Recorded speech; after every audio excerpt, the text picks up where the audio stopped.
오늘 본문의 말씀을 가지고 연약한 믿음이라는 제목으로 함께 말씀을 나누도록 하겠습니다. 우리 옆에 있는 분들에게 오늘 이렇게 인사했으면 좋겠는데요. 믿음대로 됩니다. 이렇게 인사했으면 좋겠습니다. 믿음대로 됩니다. 여러분 정말 믿음대로 된다고 믿으십니까? 아멘. 예, 믿은 대로 되는 거예요. 이제 정말 겨울이 온 것 같습니다. 날씨가 많이 추워졌죠. 예, 내일 새벽에는 영하 13도로 떨어진다고 하고요. 우이동은. 예, 그리고 금요일에는 영하 15도까지 떨어진다고 합니다. 그래서 여러분 날씨가 많이 추워졌는데 건강관리 잘 하시기 바라고요. 2018년이 일주일도 남지 않았어요. 이제 오늘 빼면 5일밖에 남지 않았는데요. 남은 시간들 잘 마무리하시고 2019년 한 해도 잘 계획하셔서 하나님 기뻐하실 일들을 아름답게 감당해 나갈 수 있는 귀한 우이제일교회 성도님들이 다 되시게 주님의 이름으로 간절히 축원합니다. 지난주 말씀을 잠깐 정리해 드리고 말씀을 시작할까 하는데요. 베드로를 살려주신 하나님의 놀라운 은혜에 대해서, 놀라운 손길에 대해서 지난주 말씀을 드렸습니다. 처형당하기 하루 전에 하나님께서 천사를 보내셔서 감옥에서부터 이 베드로를 꺼내시는 것을 보았습니다. 감옥에서부터 꺼내주셨는데 그 과정을 살펴보면 모든 게 하나님의 역사하심 속에서, 하나님의 인도하심 속에서 기적을 베풀어 주심으로 그것이 가능하였다라고 말씀을 드렸죠. 하나님께서 우리가 생각하지 못한 방법으로 구원의 은혜를 베풀어 주셨습니다. 그리고 베드로는 환상 가운데 일어나는 일로 알 정도로 그것이 진짜 실제로 일어났다라고 생각지 않았음을 우리는 성경을 통해서 알 수 있습니다. 환상 가운데 그냥 환상 정도로만 생각할 정도의 일이었다라는 거예요. 그냥 기적이 일어났죠. 그리고 천사를 통해서 인도하시고 이끌어 가실 때에 이 베드로도 그 천사의 말에 토를 달지 아니하고 그 말 그대로 순종하는 것을 볼 수 있습니다. 100% 순종을 이루게 되었죠.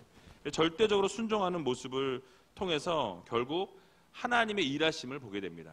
그래서 우리가 하나님의 일하심을 보기 원하신다면 여러분들도 베드로가 100% 순종한 것처럼 전적으로 하나님 말씀에 순종할 때에 놀라운 하나님의 기적을 경험하게 된다라고 말씀을 드렸죠.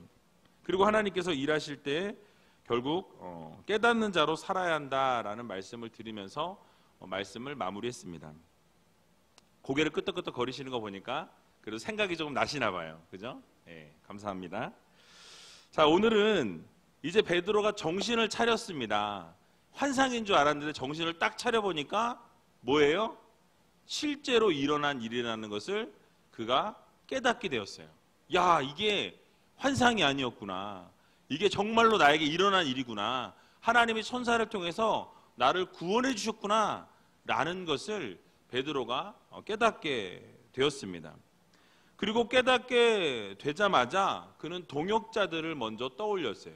그 동역자들에게 이 기쁜 소식을 알리기 위해서 그리로 나아가게 되는 것을 볼 수 있습니다. 그래서 오늘 본문 12절을 보게 되니까 이렇게 말씀하죠. 같이 12절 읽어보도록 하겠습니다. 깨닫고 마가라 하는 요한의 어머니 마리아의 집에 가니 여러 사람이 모여 기도하더라. 아멘. 여러 사람이 모여서 뭐 했다고요? 기도하더라 라고 말씀하고 있습니다. 자, 여기서 마가라고 하는 요한의 어머니 마리아라고 이렇게 말씀하죠. 근데 여기서 마가는요, 바로 여러분들이 잘 아는 마가복음의 저자인 그 마가를 이야기합니다. 그래서 이 이름의 두 가지로 지금 표현되고 있는데요. 마가라 하는 요한이라고 이야기하죠. 이 마가는 로마식 이름입니다. 그래서 헬라식 이름이고요. 그리고 요한은 히브리식 이름이에요. 두 이름을 표현하고 있는데 이 어쨌든 전승에 의하면 이 마가는요, 베드로가 말할 때 이 통역을 해주는 통역사였다라고 이 전승에서 이야기하고 있습니다. 잘 아시는 것처럼 바울과 바나바가 1차 전도 여행을 갔을 때 이 마가가 무슨 일이 있었는지는 알 수 없습니다. 그런데 선교 도중에 되돌아가는 일이 발생하는 것을 볼 수 있어요. 그리고 그 일 때문에 선교 2차 여행을 가려고 계획하고 2차 여행을 가고자 할 때에 이 마가를 바나바는 데려가야 한다라고 이야기하고요. 바울은 어떻게 했죠? 그를 데려가서는 안 된다라고 이렇게 완강하게 이야기합니다. 결국 이 바울과 바나바는 이 마가의 일 때문에 싸우게 됐고요. 결국은 둘이 갈라서게 되는 그런 결별하게 되는 결과를 초래하게 됩니다. 어쨌든 그 마가의 어머니를 이야기하고 있어요. 그 마리아가 그 집에서 여러 사람이 모여 기도하고 있었다라고 말씀합니다. 학자들은요, 이 집이 바로 예수님께서 그 마지막 만찬, 최후의 만찬을 하신 그 마가 다락방이 바로 이 마리아의 집이다라고 이야기하고요. 또 120명이 모여서 함께 기도할 때 성령이 임한 곳도 바로 이 마리아의 집이었다라고 학자들은 이야기하고 있습니다. 그래서 그 이후로 이 집은요, 예루살렘에 이 제자들이 모일 때마다, 성도들이 모일 때마다 이 집회 장소로 사용했던 곳이 바로 이곳이었어요. 베드로가 체포된 이후에 베드로의 그 수장, 베드로가 이 예루살렘 교회 수장 아닙니까? 그래서 이 수장이 잡히게 되니까 이 마리아의 집에 같이 모여서 함께 눈물로 기도했다라는 것입니다. 위기를 극복하기 위해서 함께 모여서 뜨겁게 함께 기도했던 거예요. 함께 성령의 강림의 역사를 맛봤던 사람들이 또 같은 장소에 모여서 함께 베드로를 위해서 뜨겁게 기도했다라는 것입니다. 그리고 그 기도의 응답으로 무엇이 이루어졌습니까? 정말로 베드로가 기적과 같이 그들 앞에 나타나게 되었다라는 사실이에요. 놀라운 기적의 역사가 일어나게 됩니다. 지난주에 살펴본 것처럼 헤롯 왕이 이 베드로를 처형하기 위해서 철저하게 파수꾼들을 배치했습니다. 그런데 이 파수꾼들이 다 잠이 들게 되었고요. 그리고 베드로는 그곳에서부터 빠져나오게 됩니다. 근데 이 대조되는 것이 무엇이냐면 이 파수꾼들이 원래 뭐 해야 됩니까? 그들의 원래 해야 될 일은 지키는 거예요. 근데 지켜야 될 자들은 자고 있고요. 자도 될 성도들은 뭐 하고 있어요? 뜨겁게 기도하고 있습니다. 베드로를 위해서 열심히 기도하게 되었다라는 거예요. 그리고 기도하게 되니까 이 천사를 하나님께서 움직이셔서 놀라운 기적의 역사를 이루어 주셨다라는 사실입니다. 그래서 여러분, 하나님께서 이 성도들의 기도를 들으시고 천사를 통해서 베드로를 풀어 주셨다라는 거예요. 즉 기도의 응답이고 기도의 승리였다라는 것입니다. 그러므로 우리가 기도할 때 언제까지 기도해야 됩니까? 언제까지? 이루어질 때까지. 응답을 받을 때까지 기도해야 한다라는 것을 여러분 모두 믿으시기 바랍니다. 그래서 미국의 인디언 중에요, 호피 인디언이라는 부족이 있습니다. 근데 그들이 기우제를 지내면 비가 너무 안 와서 비가 오기를 구하면 그들은 비가 오기를 구하는 이 기우제를 할 때마다 반드시 비가 온대요. 반드시. 이유가 무엇인지 아십니까?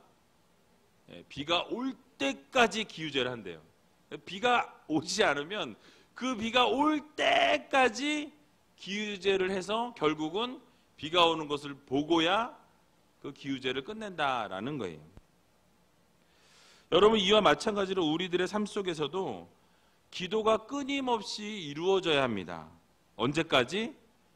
기도 응답이 이루어질 때까지 여러분들이 기도하셔야 한다는 거예요. 그래서 여러분, 주님께서도 기도에 대해서 말씀하실 때에 누가복음 18장 1절에 보면 항상 기도하고 낭망치 말아야 될 것을 저희에게 비유로 하여라고 말씀하고 있습니다. 그러니까 하나님께서, 예수님께서 기도에 대해서 말씀하시면서 기도를 끝까지 하라는 거예요. 낭망하지 말라는 거예요. 응답이 없다고 해서 포기하지 말라고 말씀하십니다. 그리고 나서 무슨 말씀하시냐면 여러분들이 너무나도 잘 아시는 말씀, 불의한 재판관과 과부 이야기를 전개해 나가시는 것을 볼 수 있습니다. 여러분, 그 불의한 재판관은 어떤 사람이었죠? 하나님도 두려워하지 않는 재판관이라고 말씀하고 있어요. 그리고 사람들은 어떻게 해요? 무시하는 그런 재판관이라고 성경은 묘사하고 있습니다. 그런데 하나님도 두려워하지 아니하고 사람들을 다 무시하는 재판관인데 그 당시에 과부, 그들은 상당히 소외된 자들입니다. 사람들에게 취급을 잘 해주지 않는 그 문화적 시대를 볼 때, 그런데 그 연약한 과부가 이 불의한 재판관에게 와서 뭐합니까? 내 억울함을 풀어주세요. 내 억울함을 풀어주세요. 내 억울함을 풀어주세요. 계속 와서 억울함을 호소합니다. 그럴 때 이 재판관은 어떻게 하죠?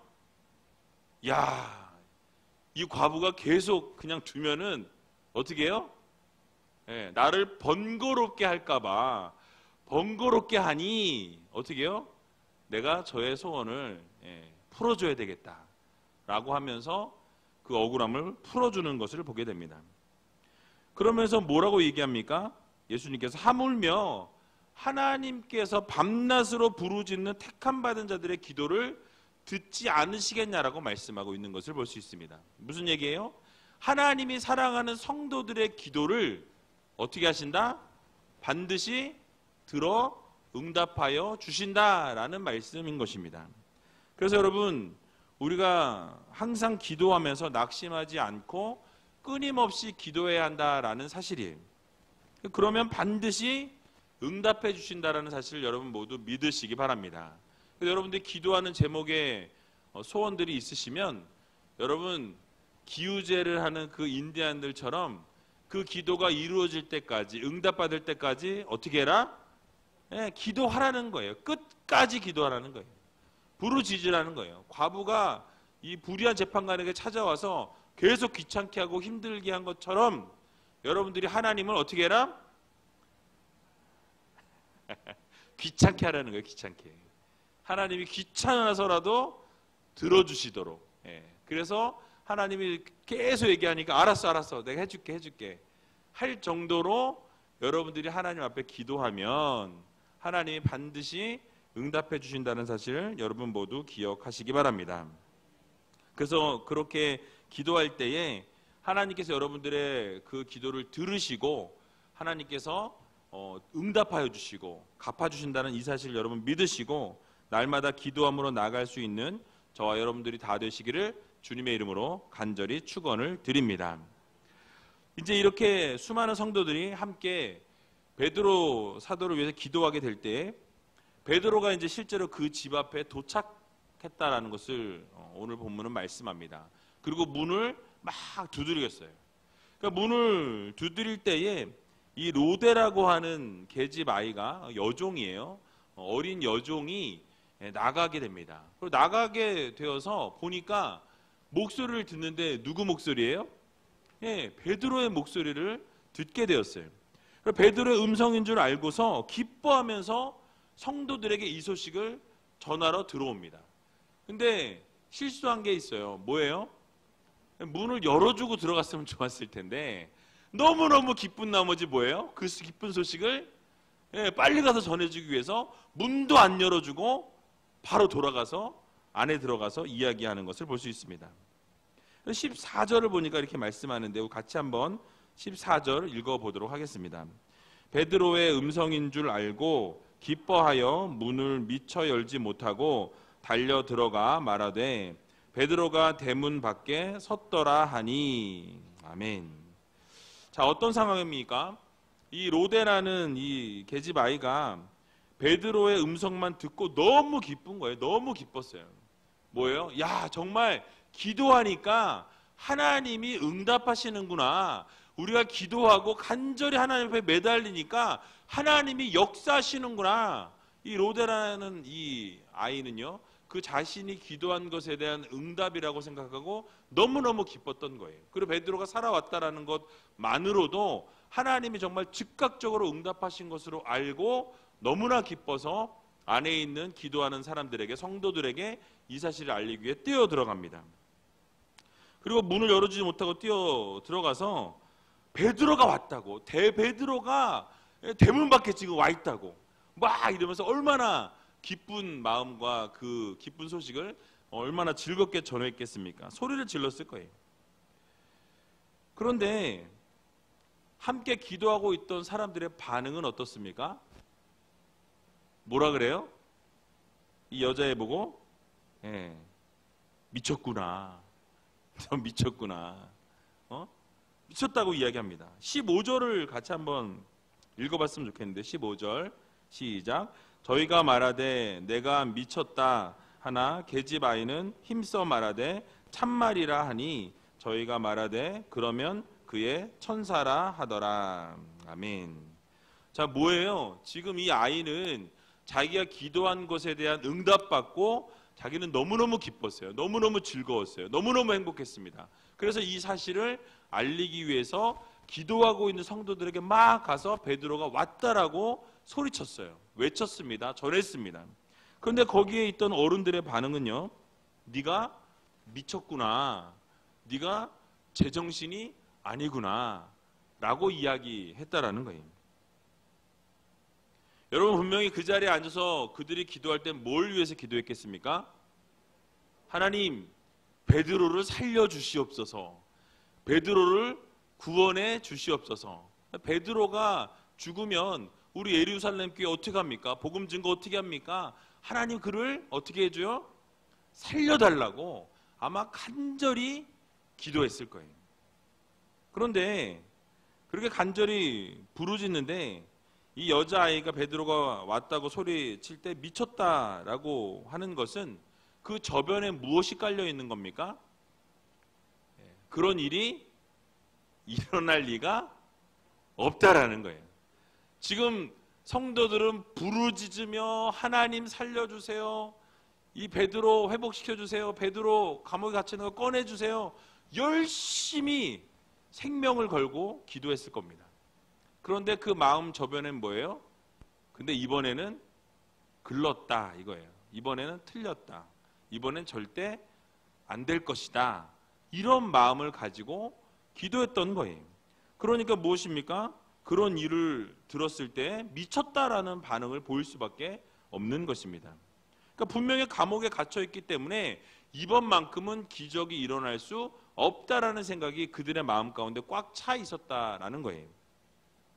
다시 말씀드리면 기도는 했지만 그냥 기도하자고 하니까 기도한 거예요. 모이자고 하니까 모인 겁니다. 부르짖자고 하니까 부르짖은 거예요. 그런데 그것은 일어날 리가 있다 없다? 없다라는 생각이라는 거예요. 기적과 역사는 기대하지 않았던 것입니다.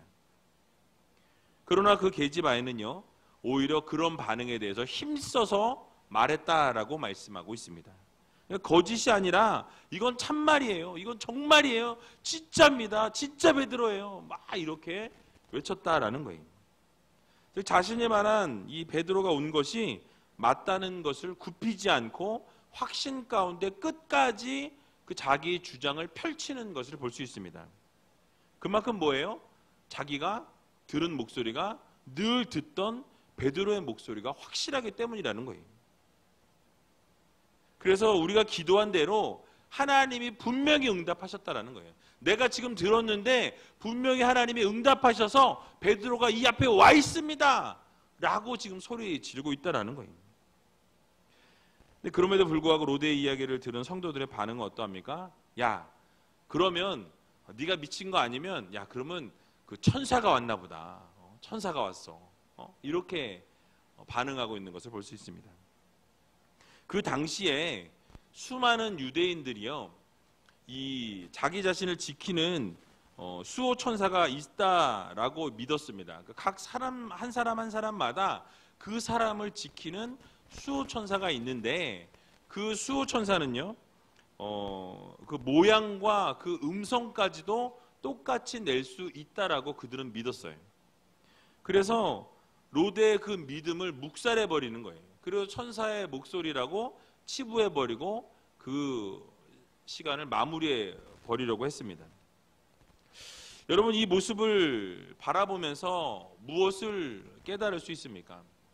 혹시 이런 성도들의 모습이 우리의 모습은 아닌지 좀 돌아볼 필요가 있다라는 사실이에요.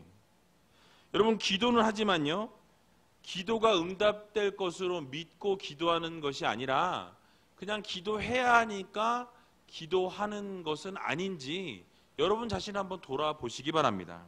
그러니까 일어날 수 없는 일이니까 그냥 체념을 하고 아예 포기하고 어차피 일어나지 못할 거지만 그냥 기도한다고 하니 그냥 잠깐 같이 기도하는데 동참이나 하자라는 마음을 가지고 있지 않느냐라는 것입니다. 혹시 여러분 어려운 일이 찾아오고 힘든 일이 찾아올 때에 기도는 하지만 그 어려운 일들 때마다 혹시 내가 주도하고 내가 움직이고 내가 해결하려고 몸부림을 치고 있지는 않은지 여러분 자신을 한번 돌아보시기 바랍니다. 영국의 소설가이며 문명 비평가인 웰스라는 사람이 작품을 썼는데요. 대주교의 죽음이라는 단편 소설을 썼습니다. 거기에 보면 이 대주교가요, 날마다 하나님 앞에 기도합니다. 습관처럼 기도해요. 그러면서 하나님을 찾을 때, 오, 전능하신 하나님 아버지, 그러면서 맨날 하나님 아버지를 찾습니다. 그리고 기도를 시작해요. 근데 어느 날 동일하게 전능하신 하나님 아버지라고 이렇게 찾았는데 그때 갑자기 하나님의 음성이 들려왔어요. 그래, 무슨 일이냐? 라는 음성이 아주 명확하고 정확하게 그 귀에 들렸습니다. 그러자 무슨 일이 일어났습니까? 그 대주교가 심장마비로 죽었대요. 이해가 안 되신 건가요? 왜 심장마비를 일으켰습니까? 늘 하나님 아버지를 찾았지만 전혀 하나님 아버지가 실제로 응답할 거라고 생각하지 않았던 거예요. 한 번도 생각해 보지 않았는데 정말 하나님이 응답하시고 음성을 들려주시니까 그 음성을 듣고 깜짝 놀란 거예요. 놀래서 심장마비로 죽었다라는 것입니다. 여러분 혹시 우리도 이렇게 부르고 외치고 있지만 그 대주교처럼 형식적으로 하나님을 부르고 외치고 있지는 않은지, 정말 기적을 바라고 외친다라고 하지만 사실 그 마음 저변에는 그런 일이 일어날 수 있겠어? 과연 그런 일이 가능하겠어? 어떤 이런 마음들이 우리 가운데 있지는 않은지 여러분 자신을 한번 들여다 보시기 바랍니다. 그래서 우리가 형식적으로 하나님을 찾고 기적은 일어나지 않을 것이라는 전제를 가지고 나아가고 있지는 않은지 여러분 한번 생각해 보아야 한다는 거예요. 그러나 우리는 기도할 때 완전히 하나님을 믿고 전적으로 완전히 100%를 믿고 신뢰할 수 있는 여러분들이 되시기 바랍니다. 그래서 마가복음 11장 24절을 보게 되면요, 그러므로 내가 너희에게 말하노니 무엇이든지 기도하고 구하는 것은 뭐한 줄로 믿으라? 받은 줄로 믿으라 라고 말씀하고 있습니다. 과거형이에요. 이미 받은 줄로 믿으라는 거예요. 그러니까 너희들이 구하고 기도한 것은 하나님이 이미 주신 걸로 믿으라. 그러면 어떻게 돼요? 반드시 이루신다라고 말씀하고 있어요. 그대로 되리라 라고 말씀합니다. 그래서 여러분들이 기도하고 구한 것, 바라는 것, 하나님 앞에 간절히 기도할 때에 하나님께서 반드시 이루시고 하나님께서 반드시 응답하여 주신다라는 이 사실을 여러분들 모두 기억하시기 바랍니다. 연약한 믿음이 아니라 그 모여서 기도하면서 일어나지 않을 거라고 생각했던 성도들의 연약한 믿음이 아니라 그 계집 아이처럼, 그 로데라는 여자 아이처럼 그런 믿음을 가지고 기도할 수 있는 저와 여러분들이 다 되시기를 주님의 이름으로 간절히 축원을 드립니다. 마지막으로 이제 이런 상황 속에서 베드로가 이제 지속적으로 계속 문을 두드려요. 그러니까 밖에서 이제 문을 계속 두드리니까 야, 이거 무슨 큰일이 났나 보다. 그리고 사람들이 나가보게 됩니다. 근데 본문은 16절에서 17절을 보게 되니까 이렇게 말씀하죠. 우리 같이 한번 읽어보도록 하겠습니다. 베드로가 문 두드리기를 그치지 아니하니 저희가 문을 열어 베드로를 보고 놀라는지라. 베드로가 저희에게 손짓하여 종용하게 하고 주께서 자기를 이끌어 옥에서 나오게 하던 일을 말하고 또 야고보와 형제들에게 이 말을 전하라 하고 떠나 다른 곳으로 가니라. 아멘.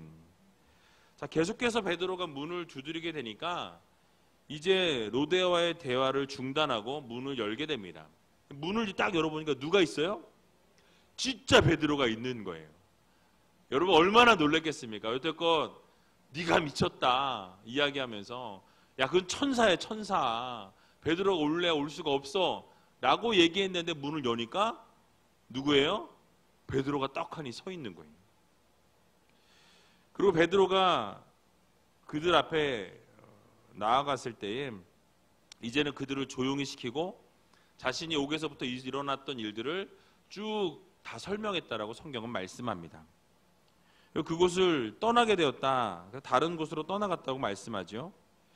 아마도 다른 곳으로 떠나게 된 이유는 이제 헤롯이 군사들을 통해서 그 베드로가 없어진 것을 알게 됐고요.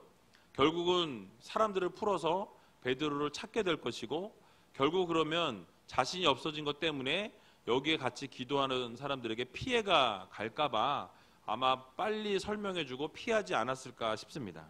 다른 성도들에게 피해를 주지 않기 위해 떠난 것으로 보여져요. 그리고 결국 어떤 일이 벌어지게 됩니까? 오늘 18절과 19절을 보게 되니까 이렇게 말씀합니다. 우리 같이 한번 읽어보겠습니다. 날이 새매 군사들은 베드로가 어떻게 되었는지 알지 못하여 적지 않게 소동하니 헤롯이 그를 찾아도 보지 못하매 파수꾼들을 신문하고 죽이라 명하니라. 헤롯이 유대를 떠나 가이사랴로 내려가서 거하니라. 아멘. 자, 이제 헤롯이 베드로를 사형시키려고 또 그래서 그렇게 사형시킴을 통해서 유대인들로부터 인기를 좀 얻어보려고 했던 모든 것이 수포로 돌아가게 됩니다. 그 당시 로마법이 죄수를 놓치거나 또 임의로 이렇게 풀어주게 되면 그 풀어준 사람이나 그 죄수를 놓친 사람을 죽이도록 하는 규정이 있었어요. 결국 잠을 잔 이 파수꾼들은요, 신문을 당한 이후에 죽음에 처하게 되었다라고 말씀하고 있습니다. 여기서 우리는 한 가지 영적인 의미를 좀 교훈을 얻을 수 있습니다. 영적인 잠을 자는 성도들이 되어서는 안 된다라는 거예요. 우리가 늘 기도에 대해서 조금 전에 말씀드렸는데요. 또 믿음에 대해서 말씀드렸는데 우리가 정말로 연약한 믿음이 아니라 정말 하나님 기뻐하시는 그런 믿음을 가지고 기도하면서 나아가는 성도들이 되어야 한다는 것입니다. 늘 깨어서 기도하고 또 영적으로 민감한 성도들이 되어야 한다라는 말씀이에요.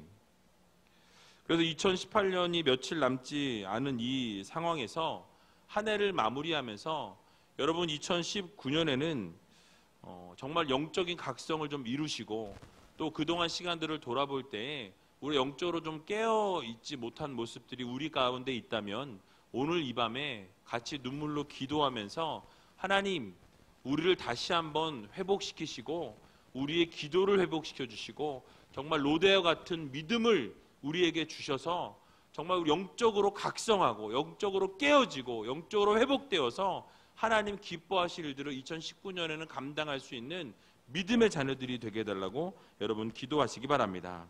슬기로운 다섯 처녀와 같이 등과 기름을 잘 준비하여서 정말 주님께서 오시는 그날까지 우리가 최선을 다하고 신랑 되신 예수님을 잘 맞이할 수 있도록 준비할 수 있는 여러분들이 되시고 늘 영적으로 깨어 기도하고 나아갈 수 있는 귀한 믿음의 자녀들이 다 되시기를 주님의 이름으로 간절히 축원을 드립니다.